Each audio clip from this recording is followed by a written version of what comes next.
Le rugissement du moteur blindé a transpercé mes os, pas seulement mes tympans.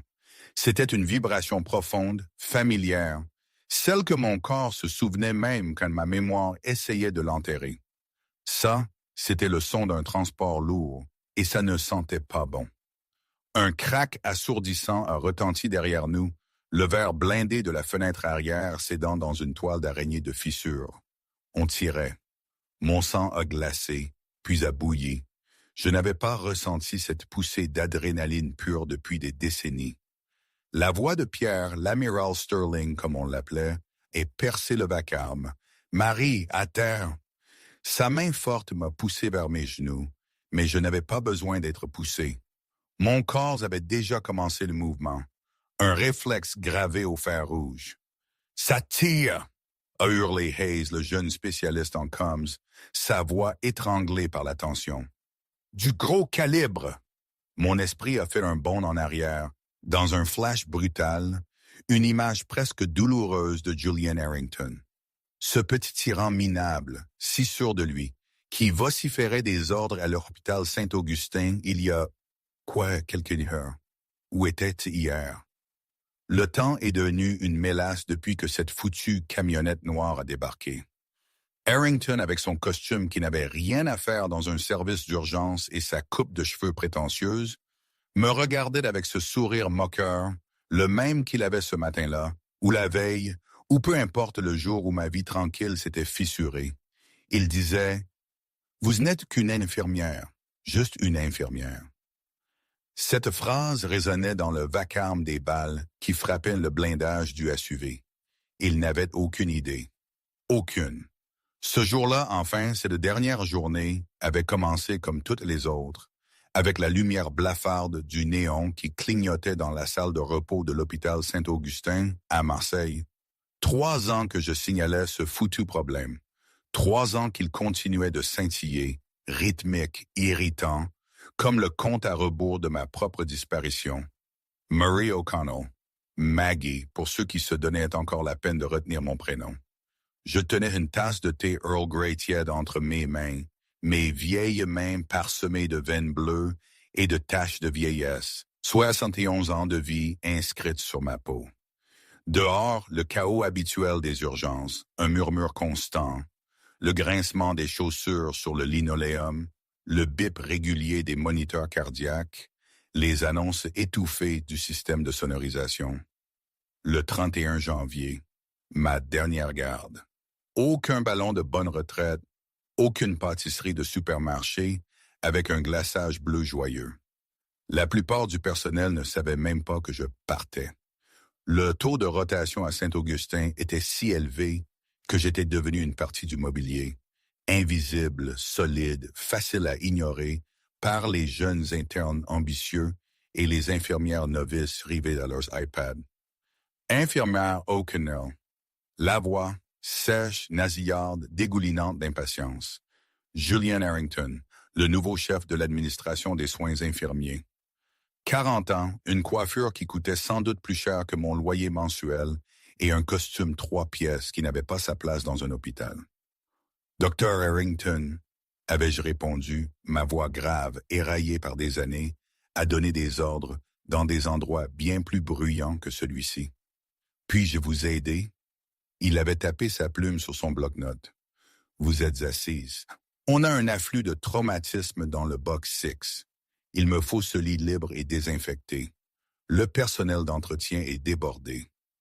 J'avais pris une lente gorgée de mon thé. Je suis en pause obligatoire, docteur, conformément au règlement syndical, article 14b. Il était entré, la lumière clignotante jetant des ombres dures sur son visage. Écoutez, Marie, je sais que c'est votre dernier jour, mais tant que vous n'avez pas pointé à 19 heures, vous êtes à ma charge. Et franchement, avec les coupes budgétaires de la direction, je dois justifier chaque heure payée aujourd'hui. Ne me forcez pas à vous rédiger un rapport pour insubordination en partant. Ça ferait très mauvais genre sur votre dossier si jamais vous aviez besoin d'une référence pour, un emploi en maison de retraite. Il avait ricané, un sourire cruel, bien rodé. Ce type essayait de me virer depuis 6 mois, me traitant de déchet de l'héritage, arguant que mes méthodes étaient dépassées, que je n'étais pas assez rapide avec le nouveau logiciel de cartographie numérique. Il voulait mon salaire pour embaucher 2 jeunes diplômés qui ne contesteraient pas son autorité. J'avais posé ma tasse. Je m'étais levé lentement, mes genoux craquant de façon audible. Je ne mesurais que 1,62 m, mais je me tenais avec une posture étrangement rigide, mes épaules carrées, une raideur qui ne correspondait pas à l'affaissement des autres membres du personnel âgé. « Buck sick », avais-je dit calmement. « C'est la blessure par balle du quartier nord. »« Oui, la police vient de terminer l'interrogatoire. C'est le chaos. Nettoyez ça. » Il avait tourné les talons, ses mocassins chers claquant sur le linoléum. J'avais soupiré, lissant ma blouse bleue. Elle était délavée, à l'opposé du bleu marine vif que portaient les nouvelles infirmières. En sortant de la salle de repos, mes yeux avaient balayé le service. J'avais vu Sophie Miller, une jeune infirmière, 24 ans peut-être, en difficulté avec une intraveineuse sur un adolescent déshydraté dans le couloir. Sophie avait levé les yeux, la panique dans le regard. « Marie, je n'arrive pas à trouver la veine. Il se débat. » Je n'avais pas hésité. J'étais intervenu, posant une main apaisante sur l'épaule de l'adolescent. « Regarde-moi, fiston, » avais-je dit. Le ton n'était pas grand maternel. C'était une autorité, un ordre qui court-circuitait le cerveau pour atteindre l'instinct. Le garçon s'était figé en un mouvement fluide. J'avais pris l'aiguille de Sophie, palpé le bras une fois et inséré le cathéter. Un éclair de sang. Fini. Scotché, avais-je murmuré à Sophie. Merci, avait soufflé la jeune femme. Je ne sais pas ce qu'on va faire sans vous demain. Vous survivrez. Le système est conçu pour la survie, pas pour le confort. Une phrase étrange pour une infirmière civile, n'est-ce pas? En me dirigeant vers le box 6, j'avais senti le poids de l'enveloppe dans mon casier. Mon indemnité de départ. Minimale. Harrington avait trouvé une faille concernant mes années de service, prétendant qu'une interruption d'emploi en 1990 m'excluait de la pleine pension. Il me croyait faible. Il me croyait juste Mary O'Connell de Marseille. Il ne savait rien de 1990. Il ne savait pas pourquoi il y avait un trou dans mon dossier d'emploi. Il ne savait pas que je n'avais pas été sans emploi. J'avais été enterré sous 3 mètres d'encre noire dans un sous-sol du Pentagone français. Et j'avais signé un accord de confidentialité menaçant la prison à vie si j'en parlais. Alors, j'avais attrapé le seau de lavage. J'allais nettoyer le box 6 une dernière fois. Moment, ici je dois faire une pause. Tout ça, cette situation à l'hôpital, le petit Julian Harrington, la routine morne, c'était en fait un masque. Un déguisement que j'avais porté si longtemps qu'il avait failli devenir ma vraie peau. J'étais Mary O'Connell, l'infirmière fatiguée, les mains douloureuses, le dos raide. Et pourtant, au fond de moi, il y avait toujours le fantôme de l'autre femme, celle qui prenait des décisions en une fraction de seconde, celle qui ne laissait jamais un détail lui échapper. Je crois que je m'étais presque convaincu moi-même que cette vie-là était la seule qui restait. C'est ça le danger de la retraite, vous voyez? On risque d'oublier qui on était avant. On risque de se contenter de ce qu'on est devenu, sans se souvenir de ce qu'on a accompli. Et puis, la vie vous rattrape, vous jette un camion blindé à la figure et vous rappelle que vous n'êtes pas seulement une vieille dame qui boit du thé Earl Grey. C'est à la fois terrifiant et étrangement libérateur. Qui l'aurait cru? Pas moi en tout cas. Bref, revenons à nos moutons, ou plutôt à nos balles. Ils ne se soucient pas de la prime, avais-je murmuré, couché sur le plancher du SUV. Ils veulent juste ma peau. Caleb, secoue-les, ordonna Pierre. On s'en occupe, a grogné Caleb, l'ours Thorne, son corps massif se penchant alors qu'il faisait un virage brusque à droite. Le Suburban a dérapé sur 3 voies de circulation, les klaxons des voitures civiles terrifiées retentissant. Les SUV qui nous poursuivaient ont mimé le mouvement, agressifs et précis. Ce n'étaient pas des voyous de quartier. C'étaient des professionnels. Unité arrière engagée, a aboyé Caleb dans la radio. J'ai relevé la tête juste assez pour regarder derrière. Le troisième SUV de notre convoi, celui avec mon chat, avait freiné brusquement. Il a fait un dérapage contrôlé, se tournant de côté au milieu de l'autoroute A7, créant un barrage routier instantané. De la fumée s'est élevée de la fenêtre du troisième SUV, alors que les hommes à l'intérieur ouvraient le feu sur les poursuivants. Les éclairs des fusils automatiques ont illuminé la nuit pluvieuse. « Martinet !» avais-je haleté. « Mon chat !»« Martinet est le meilleur conducteur de la marine », a dit Pierre, bien que son visage fût pâle. « Il nous rattrapera. » Le SUV de tête a traversé la glissière de sécurité d'une sortie, prenant un raccourci sur une route de desserte. La suspension a gémi, mais a tenu. Nous étions hors de l'autoroute maintenant, dévalant une route de campagne sombre, bordée de pins. « On est hors de danger ?» a demandé Pierre. « Négatif », a dit Hayes, les yeux rivés sur son ordinateur portable qui affichait une image thermique. Un des SUV hostiles a contourné le blocus. Ils sont à 1 kilomètre derrière et se rapprochent. Ils ont une arme montée. Une arme montée. La voix de Julian Harrington a résonné dans ma mémoire. Juste une infirmière. J'ai regardé Pierre. « Pierre, donne-moi ton arme. » Il m'a regardé. « Marie, tu as 71 ans. Et je peux toujours abattre les ailes d'une mouche à 50 mètres. Et donne-moi cette foutue arme. Tu es un officier supérieur. Tu n'as pas tiré avec colère depuis l'administration Chirac. J'ai tiré au stand la semaine dernière. » Pierre a hésité, puis a sorti un Sig Sauer P2 de son étui. Il a armé la culasse et me l'a tendue, la poignée en avant. J'ai saisi l'arme. Elle était lourde, froide et familière. Le tremblement dans mes mains avait complètement disparu. « Hayes », ai-je dit, ma voix impérieuse, abaisse la fenêtre arrière de 2 centimètres. « Madame, faites-le. Je ne peux pas tirer à travers le verre blindé. Cela déviera la trajectoire. »« Fais-le, Hayes !» a aboyé l'amiral. La fenêtre s'est baissée d'un petit cran. Le rugissement du vent et de la pluie a rempli l'habitacle. Je me suis penché, agenouillé sur le siège, le dos tourné à la direction de la marche. J'ai regardé à travers le verre fissuré, cherchant l'espace. 2 phares perçaient l'obscurité derrière nous, se rapprochant rapidement. Une silhouette se penchait par la fenêtre passager de la voiture poursuivante, un éclair de bouche étincelant dans le noir. J'ai pris une inspiration. J'ai expiré lentement. Je n'ai pas pensé à mon arthrite. Je n'ai pas pensé au thé que j'avais laissé dans la salle de repos. J'ai pensé au vent et à l'élévation. Une respiration, une cible. J'ai attendu que la voiture poursuivante heurte une bosse sur la route. Ses phares plongeants. Maintenant, j'ai appuyé sur la détente. 1 fois, 2 fois, 3 fois. Les coups ont retenti, assourdissant dans l'espace clos.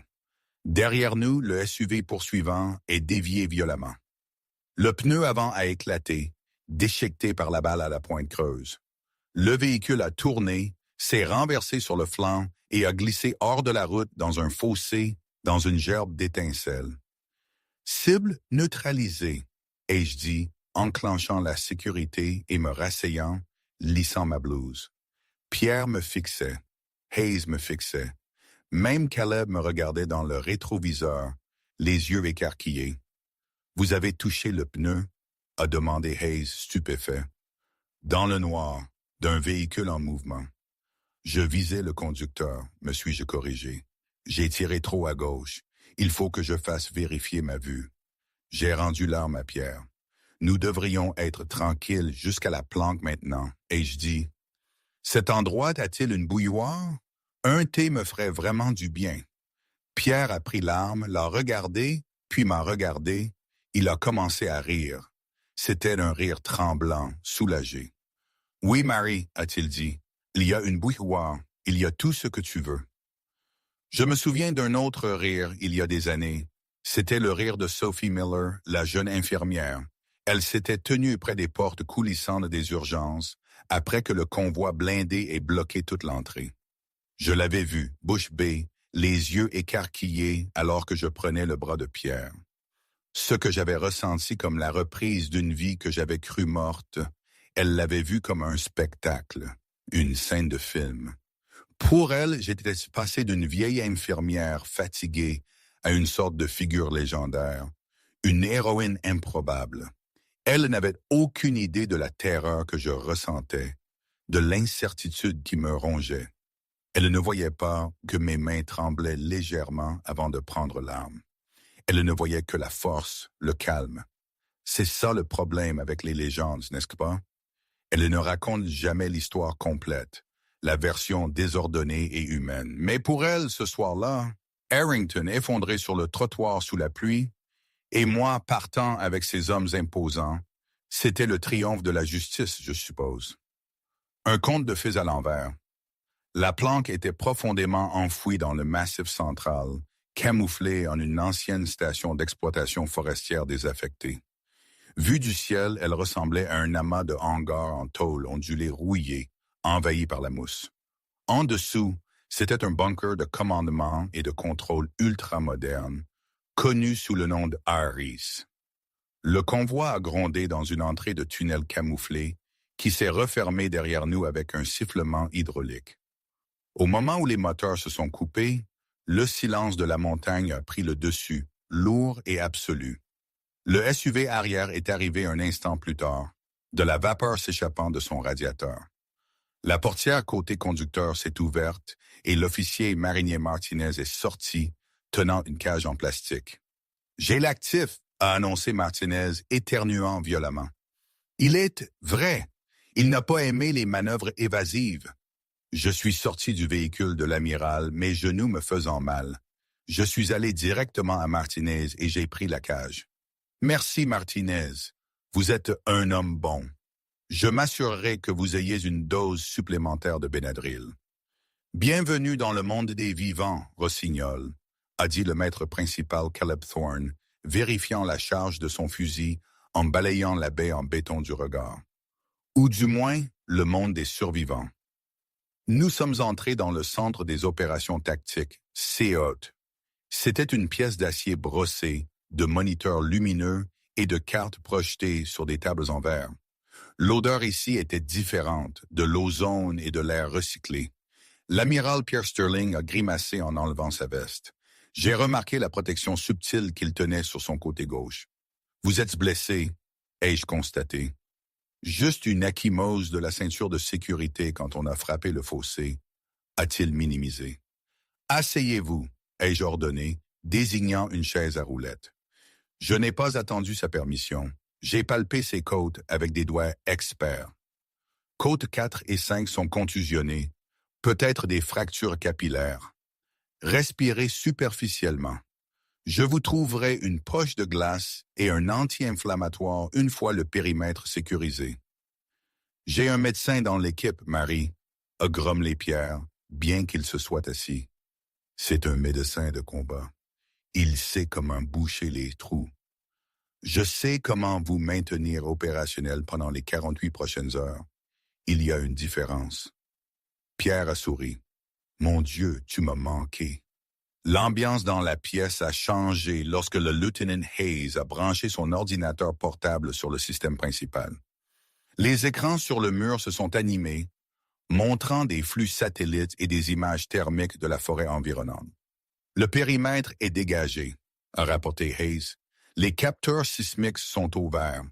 Aucune signature thermique à moins de 5 kilomètres. Bien, a dit Pierre.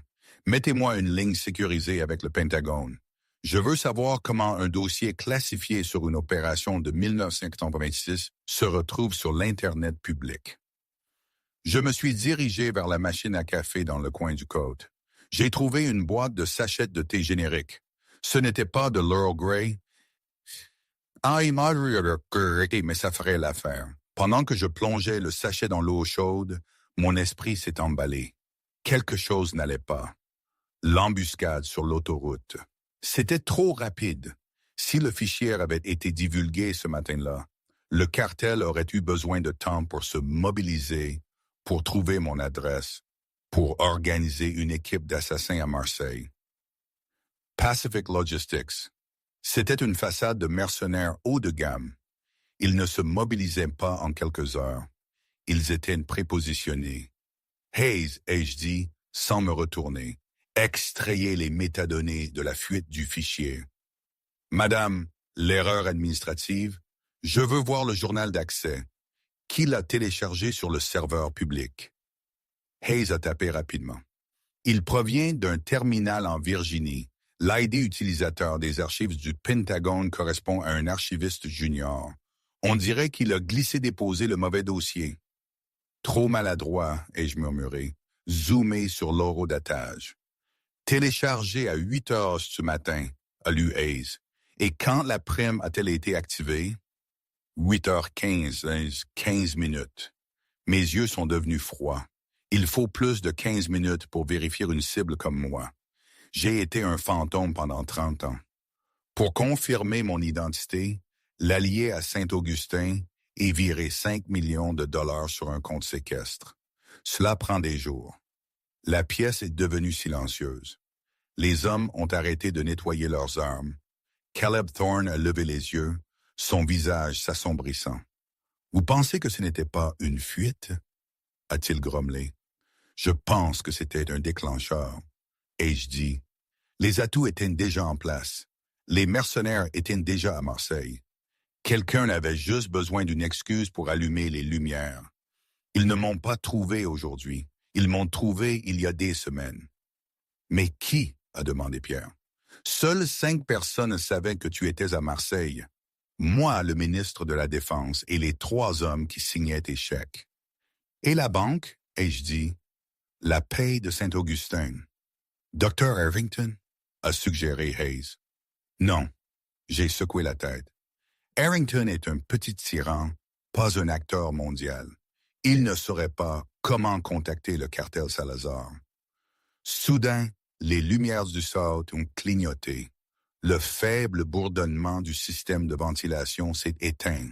« Panne de courant !» a crié Hayes. « Passage au générateur de secours !» Des lumières d'urgence rouges ont baigné la pièce d'une lueur sanglante. « Hayes, vérifiez les capteurs périmétriques !» a aboyé Caleb. « Ils sont hors ligne. Je suis bloqué. Quelqu'un nous brouille localement. » « Brouillage ?» Pierre s'est levé, serrant ses côtes. « D'où? »« De l'intérieur du réseau, » a dit Hayes, son visage pâle. « Le brouillage ne vient pas de l'extérieur. Il vient du routeur dans cette pièce. » Tous les regards se sont tournés vers le centre de la table de conférence. Posé là, anodin et noir, se trouvait le smartphone de l'amiral. Celui qu'Harrington avait tenu. Celui qu'Harrington avait rendu. Mes yeux se sont écarquillés. Le téléphone. Harrington? J'ai réalisé qu'il n'avait pas seulement parlé au téléphone. Avait-il touché l'écran? Avait-il branché quelque chose dessus? Il l'a juste tenu, a commencé Pierre, puis il s'est arrêté. Attends, il avait son propre téléphone dans l'autre main. Il les a mélangés. Il les a mis face à face pendant 1 seconde. Transfert NFC, a juré Hayes. Communication en champ proche. Il a cloné un paquet de logiciels malveillants sur votre appareil. Quand nous nous sommes connectés au Wi-Fi de l'Ariès, il s'est exécuté. Ce n'est pas seulement un administrateur, ai-je murmuré. C'est le courtier. Boum! Les lourdes portes blindées en acier de l'entrée principale ont tremblé. Un bruit sourd a résonné à travers le béton. Ils ont suivi le téléphone, a grogné Caleb, armant la culasse de son fusil. Ils n'ont pas eu besoin de nous suivre. Nous les avons menés directement à la porte. Combien? A exigé Pierre. Hayes a regardé son ordinateur portable, qui fonctionnait maintenant sur batterie, et était coupé des satellites. Il a contourné l'écran principal et a accédé à la vidéosurveillance locale câblée. Signature thermique à l'évin principal, a dit Hayes, sa voix tremblant légèrement. Le compte thermique est de 20, 30, plusieurs points de rupture. 30 hostiles, a dit Caleb calmement. Et nous avons 12 tireurs. 13, ai-je corrigé. Je me suis dirigé vers l'armoire murale, J'ai composé un code que je n'avais pas utilisé depuis des décennies. C'était la date d'anniversaire de mon premier chat et le casier s'est ouvert. À l'intérieur se trouvait un gilet tactique légèrement poussiéreux et un pistolet mitrailleur MP5 modifié. J'ai enfilé le gilet par-dessus ma blouse. Il était lourd, mais c'était comme une étreinte d'un vieil ami. 13, quoi y a-t-il pas now? J'ai corrigé Pierre, sortant son arme de poing. Ils sont en train de couper la serrure principale, a annoncé Caleb. Nous avons 3 minutes avant la brèche. J'ai regardé la carte du bunker. Je ne voyais pas des murs. Je voyais une anatomie. Le bunker était un corps. Les couloirs étaient des artères. Le scout était le cœur. Nous ne pouvons pas tenir la baie principale, ai-je dit, ma voix adoptant le ton de commandement qui avait sauvé des centaines de vies dans le désert. C'est trop ouvert. Nous devons nous retirer dans l'aile médicale. Elle a un seul point d'étranglement, le couloir de décontamination. Nous les saignerons là. Caleb a regardé l'amiral. Pierre a hoché la tête. Vous avez entendu la dame. Mouvement, pattern de défense Zulu. La retraite vers l'aile médicale fut chaotique mais contrôlée. Les opérateurs se sont déplacés avec une efficacité fluide, couvrant les angles, lançant des grenades fumigènes dans les couloirs pour brouiller les optiques thermiques des assaillants. Je courais avec eux, mon MP5 en bandoulière, portant le plus précieux des chargements, le kit médical de secours de l'amiral. Nous avons scellé la lourde porte blindée de l'aile médicale juste au moment où la première vague de mercenaires pénétrait dans le Xiot principal. À travers le verre épais du hublot d'observation, je les ai vus. C'étaient des élites, armures lourdes, masques à gaz, fusils FN Scar silencieux. Ce n'étaient pas des voyous de cartel en T-shirt. C'était la garde de fer de Los Salazar, d'anciens membres des forces spéciales sud-américaines qui avaient vendu leur âme pour l'argent de la cocaïne. Ils coupent l'alimentation de la porte, a dit Caleb, observant les étincelles jaillir du mécanisme de verrouillage. Nous avons peut-être 5 minutes avant qu'ils ne la traversent. L'aile médicale était essentiellement un long couloir bordé de 3 salles d'opération et d'une pharmacie, se terminant par un sas de décontamination. Hayes, pouvez-vous ventiler l'atmosphère du tunnel principal? Ai-je demandé. Négatif, le système est bloqué par le logiciel malveillant. Bien, ai-je dit. J'ai regardé les fournitures dans le couloir. Nous allons le faire à l'ancienne. J'ai besoin de 2 bouteilles d'oxygène de la suite 1. Martinez, apportez-moi l'éthanol du cabinet de stérilisation et toutes les bouteilles de Javel que vous pourrez trouver. Javel et... Martinez a fait une pause. Madame, sacré du gaz de chlore. Du gaz moutarde, en fait, si c'est bien mélangé, ai-je corrigé. C'est un crime de guerre à Genève, mais dans un bunker en France, contre une équipe d'assassins de cartel, c'est juste un ménage agressif. Les hommes se sont précipités. J'ai travaillé avec une vitesse terrifiante. J'ai installé les bouteilles d'oxygène à la porte, scotchant les valves ouvertes, mais les bloquant avec un fil de suture soluble. J'ai mélangé les produits chimiques dans un seau en plastique pour déchets de dangereux, le plaçant précairement sur un brancard juste devant la porte. « Tout le monde, masque !» a ordonné Caleb. Les opérateurs ont mis leur masque à gaz. J'ai pris un masque chirurgical N95 standard et une visière en plastique dans un distributeur. « Ce n'est pas parfait, ai-je marmonné, mais ça tiendra quelques minutes. » Le chalumeau de soudage a coupé la dernière charnière de la porte. Brèche, brèche, brèche. La porte en acier est tombée vers l'intérieur avec un grand fracas assourdissant. Le premier mercenaire est entré. Fusil levé. Il a donné un coup de pied au brancard. Le seau a basculé. Les produits chimiques se sont mélangés. Un nuage de gaz jaune-vert a éclaté instantanément, remplissant le couloir étroit. Les mercenaires, s'attendant à des balles, n'étaient pas prêts pour la guerre chimique. Les 3 premiers hommes se sont étranglés, serrant leur gorge, alors que le gaz contournait leur filtre ou brûlait leur peau exposée. Ils sont tombés en arrière en criant. « Feu !» a commandé Caleb. Les opérateurs ont ouvert le feu depuis derrière les bureaux lourds, renversés au bout du couloir. Le couloir est devenu une zone de tir mortel. Les mercenaires étaient aveugles, étouffés et coincés. Je n'ai pas tiré. Je surveillais le flanc. J'ai vu une grille de ventilation au plafond près de la pharmacie vibrer. « Plafond !» ai-je crié. J'ai levé mon MP5 et tiré une rafale dans le faux plafond. Les dalles ont explosé. Un mercenaire qui rampait dans les conduits est tombé au sol, atterrissant lourdement. Il a levé un pistolet. J'ai tiré 2 balles dans sa poitrine avant qu'il ne puisse appuyer sur la gâchette. Il s'est effondré contre le mur. « Beau tir, maman !» a crié Hayes par-dessus les coups de feu. Il visait les bouteilles d'oxygène, ai-je noté calmement. Si celles-ci explosent, nous mourrons tous. La fusillade s'est intensifiée.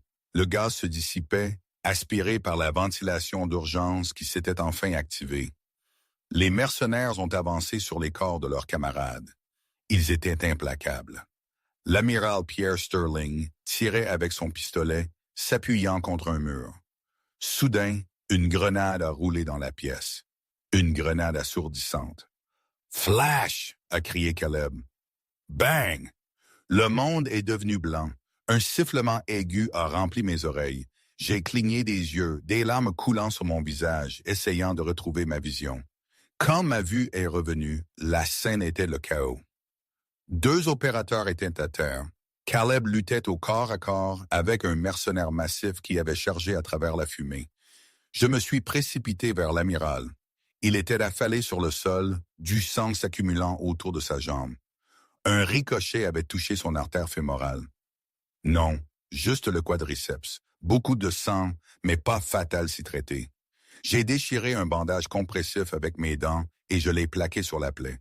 « Tenez ça !» lui ai-je crié. « Marie, derrière toi !» a haleté Pierre. Je me suis retourné. Debout dans l'embrasure de la salle d'opération 2, il y avait un homme. Il ne portait pas de masque. Il ne portait pas d'équipement tactique. Il portait un costume blanc sur mesure, impeccable malgré le carnage. Il tenait un Desert Eagle plaqué hors d'une main et une canne de l'autre. Il avait l'air d'avoir environ 35 ans, beau d'une manière cruelle et pointue. Il m'était familier. Les tirs ont cessé. Les mercenaires restants ont retenu leur feu, sentant que leur chef était entré en scène. Les opérateurs, à court de munitions et malmenés, ont tenu leur position. Margaret O'Connell, a dit l'homme en costume blanc. Son français était parfait, accentué par l'élitisme d'une éducation privée. Je me suis levé lentement, m'interposant devant l'amiral blessé. J'ai baissé mon arme, sachant que je ne pouvais pas gagner un duel contre lui à cette distance. « Je vous connais », ai-je dit, fouillant ma mémoire. « Les yeux. Vous avez ces yeux. » Mon père, a dit l'homme, souriant. « Ricardo Salazar, l'homme dont vous avez tranché la gorge en vérifiant sa tension artérielle. » C'était un monstre, ai-je dit d'une voix égale. Il a tué 3 agents de la DEA et les a écorchés vifs. J'ai rendu service au monde. C'était de mon père. L'homme a haussé les épaules. Je suis Édouard Salazar et j'ai passé 20 ans et 50 millions de dollars à chasser le fantôme qui l'a tué. Je m'attendais à plus.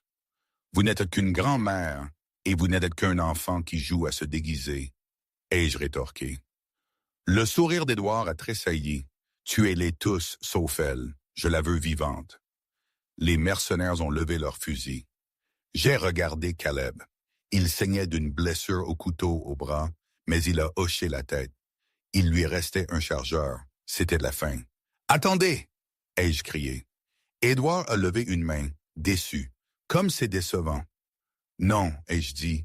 J'ai fouillé dans la poche de ma blouse. J'en ai sorti une petite fiole en verre. « Négocions. Je n'ai rien à discuter avec vous. »« Vous, si », ai-je dit.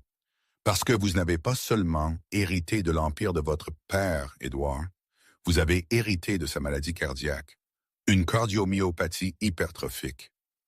Édouard s'est figé, la couleur a fui son visage.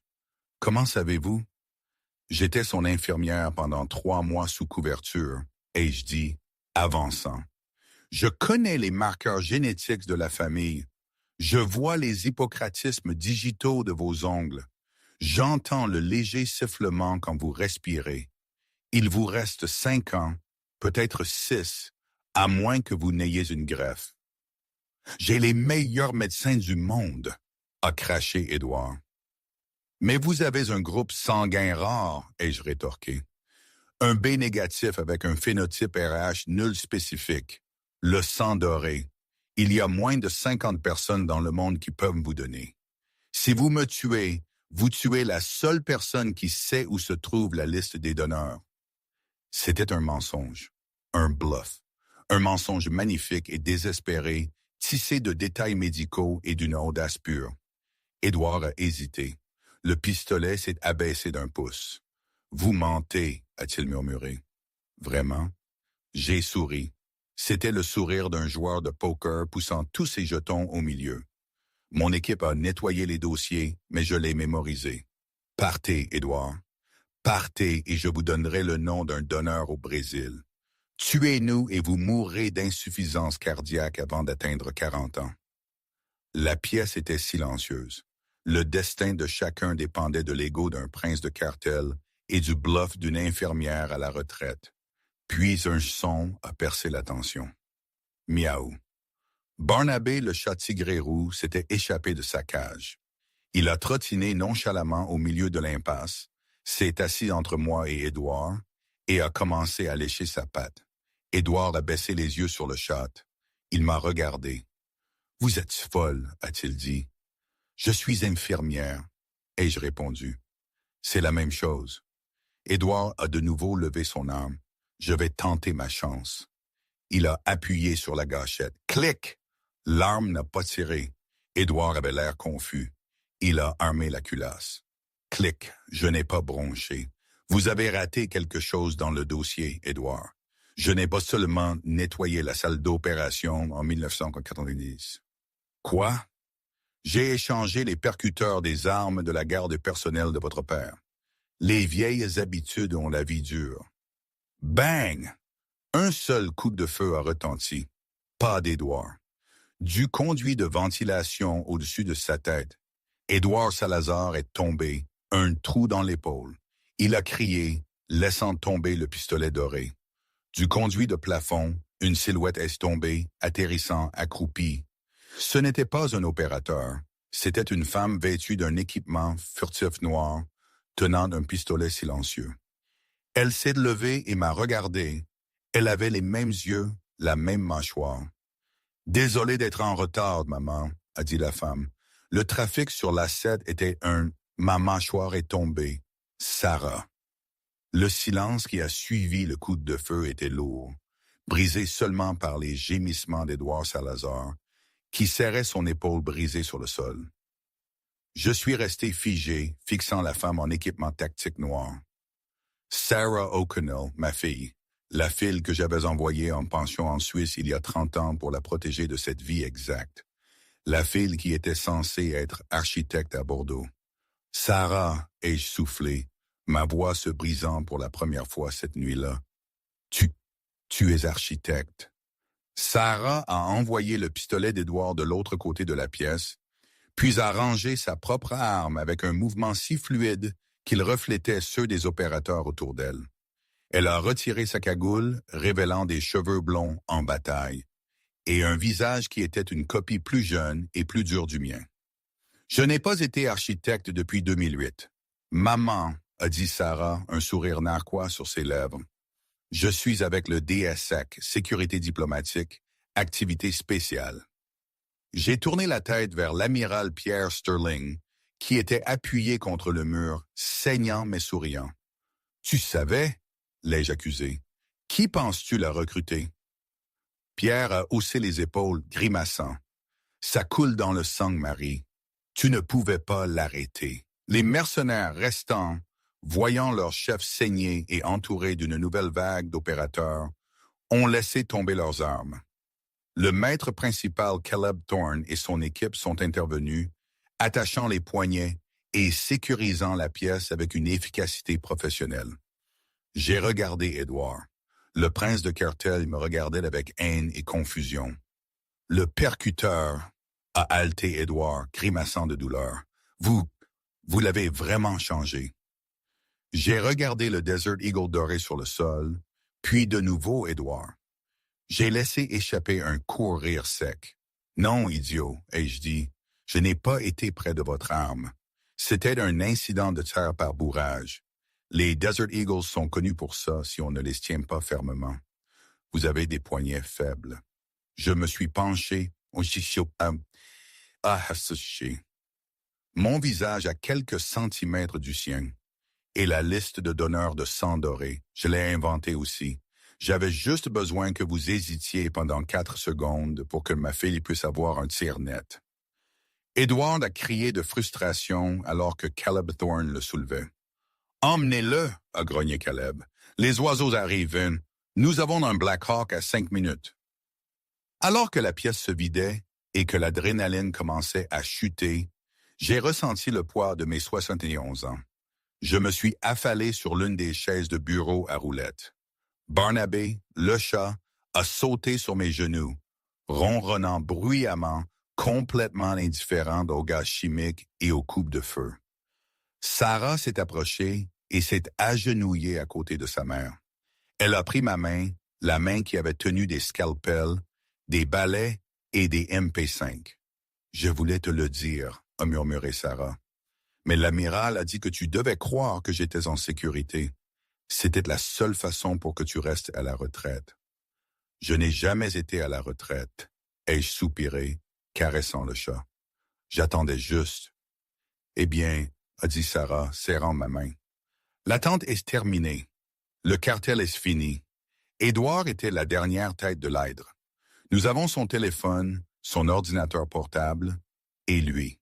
Demain matin, Los Salazar ne sera plus qu'un souvenir. » J'ai regardé l'amiral, puis les jeunes opérateurs qui soignaient leurs blessures, me regardant avec une révérence absolue. J'ai regardé ma fille, une guerrière à part entière. « Alors, ai-je dit, me levant et lissant ma blouse une dernière fois, cela signifie-t-il que j'aurai enfin ma pension? » L'amiral a ri. « Marie, après ce soir, je pense que la marine te doit un rappel de salaire pour les 30 dernières années. Tu n'auras plus jamais à te soucier d'une facture d'électricité. » J'ai ramassé mon chat, je me suis dirigé vers la sortie de l'aile médicale, enjambant les débris de ma dernière bataille. « Bien, » ai-je dit par-dessus mon épaule, « parce que je vais acheter une maison très chère, quelque part sans pluie. » Et Sarah, « Oui, maman, tu es toujours punie pour m'avoir menti à propos de ton métier d'architecte. » Sarah a ri, le son résonnant dans le bunker. « Reçu, maman. » Nous sommes sortis dans l'air frais de la nuit des montagnes. 3 générations de guerriers, l'amiral, la mère et la fille, laissant les ombres derrière elle une fois pour toutes. L'infirmière avait terminé son service, mais la légende commençait à peine. Aujourd'hui, franchement, je n'en sais rien. Parfois, je pense que c'était la meilleure chose qui pouvait m'arriver.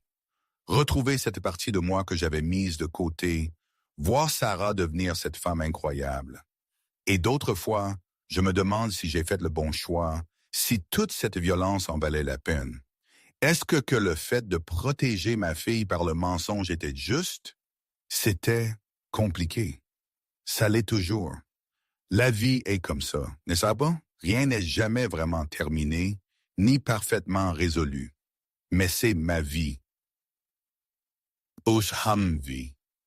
Avec toutes ces cicatrices et ces surprises, et ça, c'est quelque chose.